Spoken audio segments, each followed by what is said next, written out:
সাবেক প্রধানমন্ত্রী শেখ হাসিনা সহ মোট ৯৭ জনের পাসপোর্ট বাতিল করা হয়েছে। এ তথ্য জানিয়েছেন প্রধান উপদেষ্টার উপপ্রেস সচিব আবুল কালাম আজাদ মজুমদার।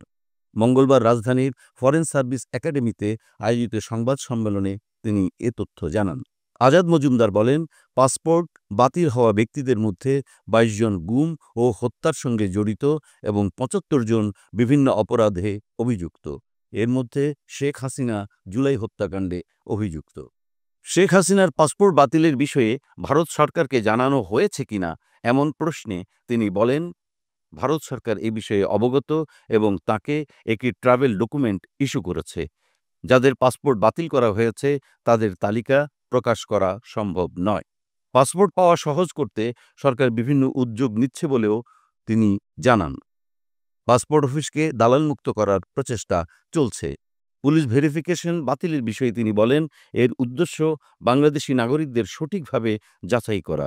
অনেক সময় দেখা যায় রোহিঙ্গা জনগোষ্ঠী বাংলাদেশের পাসপোর্ট নিচ্ছে।